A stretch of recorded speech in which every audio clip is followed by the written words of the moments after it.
All right, media, we're going to officially get started here. Congrats again to Candace Park on winning the 2020 Defensive Player of the Year award. We'll jump right into questions. We'll start with Doug Feinberg with the Associated Press. Hey, Ace, congrats on the Defensive Player of the Year award. Thank you. Kind of strange. I mean, I don't know what you did differently this year. Did you focus more on defense that got you this award? I mean, you've been in this league for a while and won many different awards, but what did you do differently? What does it mean to be recognized as the best defender in this league? It means a lot. I think rebounding was a huge focus coming into this year, just because I realized that we won a championship because of rebounding and we lost a championship because of rebounding. And so I think that was a huge focus for me individually coming in, is just making sure that we're able to, secure the rebound, finish the possession, be able to get out in transition, because that's when we're at our best. And so, like I said, Coach T has been huge in, our team's development and as well as my development just defensively and her philosophy. And I think it does take a year where everybody can kind of get the philosophy and get the schemes and things like that. And then this year kind of put it together. And, when you have players on your team that are able to lock up their own, you have Slim on the team, you got, TRP, you got NECA, you got a number of amazing individual defenders, then it's able to kind of keep everybody from rotating, and then you can kind of handle your own and secure the rebound. And so I think that we did a pretty good job of that this year. Holly Rowe, ESPN. Hey, I'm just curious, part of this bubble situation was your body feeling better and you being at your best physically. What were some things you were able to do differently this year because you felt so good? Well, Holly, it was amazing to literally wake up, eat breakfast, and 5 minutes I'm at the gym, as opposed to, how LA traffic is. You're in traffic for almost an hour. Then you got to go to the game, go to shoot around, come back. And so for me, it was just we were able to kind of limit the amount of time that we weren't flying. We were 15, 20 minutes from the gym, 5 minutes from practice. And so the time that I would use normally to commute, I just used to take care of my body. My whole room, my whole apartment was basically a training room. I had every device that possible known to man. And so I think it's just, I really want to take that focus and that time from this year into next year, regardless of whether we're in the bubble or we're out, really focusing on narrowing your focus, because that's what the bubble, I think, did to all of us. Go to Ari Chambers with Bleacher Report. Hey, Candace girl, congratulations. Thank told you. Elena, I know I keep bringing this story up, but you told her that she couldn't retire after Defensive Player of the Year. Now you've won it. We know you're not going anywhere, but what's so special about this award in general? And what does it tell you about yourself? I definitely think that this is going to go above MVPs and Rookie of the Year. I think for me, the first coach that really challenged me and told me that I could be Defensive Player of the Year was Coach Summit. And I hear her line, offense sells tickets, defense wins games, rebounding wins championships. And I know everybody from Tennessee that has hit me has told me that, she's up there smirking, saying you could have done this earlier. And, I think it's better late than never, but honestly, it's just being around great teammates. I played with 2 Defensive Players of the Year, in Elena Beard and Lisa Leslie. And it really is a mindset. And I'm really thankful and I'm really proud of this, honestly, of this award. We'll go over to Howard Megdal, next Hoops. Thanks, Eli. And Candace, congratulations. Thank you. I'm curious, you obviously had a terrific year defensively this year, but this is also, if you go back and look at your career accomplishments, not new. You're 4th all time in defensive win shares in this league, and the 3 ahead of you all had previously won Defensive Player of the Year. So how much of this is your reputation catching up to the player you've been, and how much of this is an actual legitimate improvement in 2020? That's a really good question. I think just because of in years past, people think I take lapses and I take time off and things like that in terms of plays. I think that that really truly affected the way that people maybe looked at the game and looked at the way that I defend. And I think I took it as a challenge this year.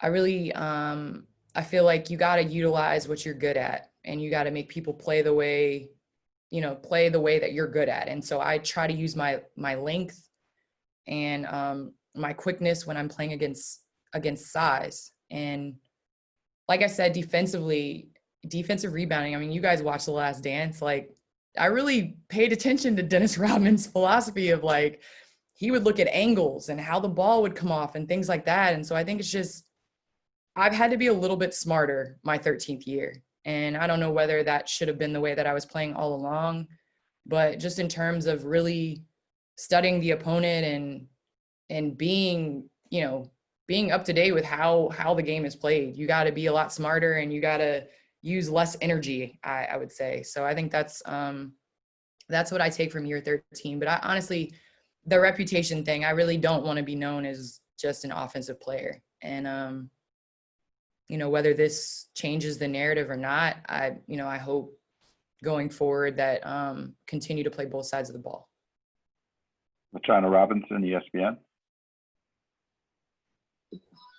Hey, Candace. Congratulations. Thank you. I'm just curious, what do you think has changed about being a great defender over the course of your career as the WNBA has just grown from an overall skill perspective? When you look at what players are doing today versus maybe when you first came into the league, what is required of a defender you think that's different now than maybe was when you came in? Honestly, that's a really good question because, we've seen the way that the NBA has kind of changed and the way that the Tony Allens and, obviously we still have Patrick Beverleys, but they're, you got to be able to do something else. You got to be able to knock down a three. You got to be able to, and you got to bring value because guys are just too good individually. And we're seeing that in the women's game as well. Just, you're not going to have those individual lockdown defenders. You got to be able to play within a system. And I think the WNBA has grown so much in the skill set of being able to be in the right place in your scheme. I think I benefit from playing, like I said earlier, with amazing athletic, long players. And so, you don't have to rotate as much and you don't get exposed. You can come back and you can actually be in front of your person that you're defending on offense to get the rebound. So I think it's just a lot of the philosophy going into defense and how you're going to defend. And then the three ball completely changed the game just because now you're more spread out. So I think the women's game is headed in the right direction and we're getting more scoring, but it doesn't mean that we're not defending with the same tenacity or desire as we were before, just because the scores are increasing. We'll go over to Nick Hamilton, Nightfall Media. Hey, Candace, congratulations on the award. Thank you. You spoke earlier about just focusing. I know you probably one of the busiest defensive player of the years as far as your schedule goes, obviously preparing for games, but also being a great analyst and a mother on top of that. How were you able to lock in and really focus in on the defensive side of basketball and really, helping your team as well? This year in the bubble, I didn't mind it. I had my family. I was able to have basketball right there. There's a gym. My daughter and I would go work out a bunch of times. You're watching every WNBA game because it's right there. I mean, who plays who on whatever days. So I think it was the narrowed focus. The bubble required it, and I think it benefited a lot of individuals and a lot of teams just to be able to focus on basketball. And so I think that's what I did, was just trying to lock in and, get the scheme and watch as much tendencies. I think a lot of times, I always say this when I'm watching, especially, the WNBA finals or the NBA finals, if you let a great player do what they want to do every time down the court, they're going to score every time. That's just how just offensively gifted people are in these professional leagues. And so you got to figure out what you want to take away and make them do something you don't want to. And that comes with knowing how people play. And so I think I take pride in knowing tendencies. Now, whether I can stop them, I don't know, but just in terms of knowing the tendencies is key. Time for a couple more. We'll go over to Chelsea from Texas Weekly. Hey, Candace. It's your point guard here. Really nice hair you got there. This is more or less of a question, rather a statement that I'm super proud of you.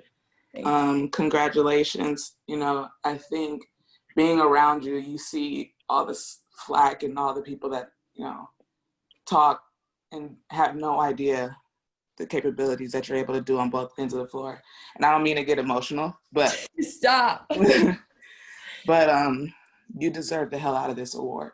Thank you. And you know you can't take it back. So anytime after this, if you get beat middle, you know I'm yelling. And if you don't rebound, you get pushed under, I'm going to be yelling.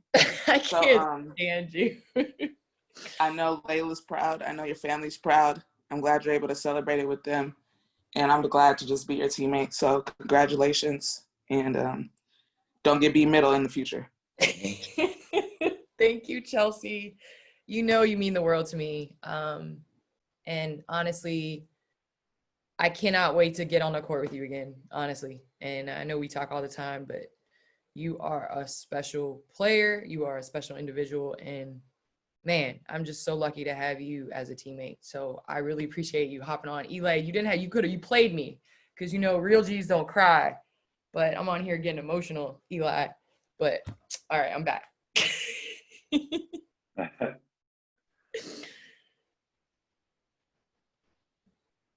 Eli hit Chelsea from Texas.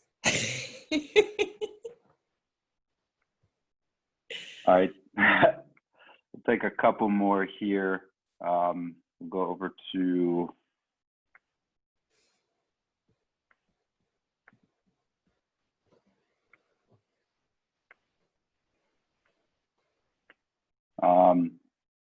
sorry, there's a little technical difficulty. Michelle, Michelle ESPN, able to unmute yourself?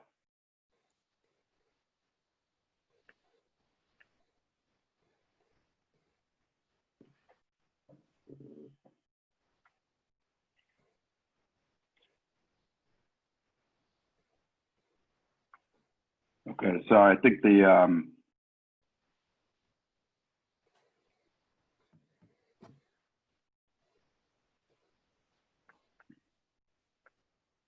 right, well, and Zoom appears to be a little bit down, but I think Chelsea's was a good note to end on. So we'll send out this recording, and thank you so much, and congrats again. Thank you. Candace.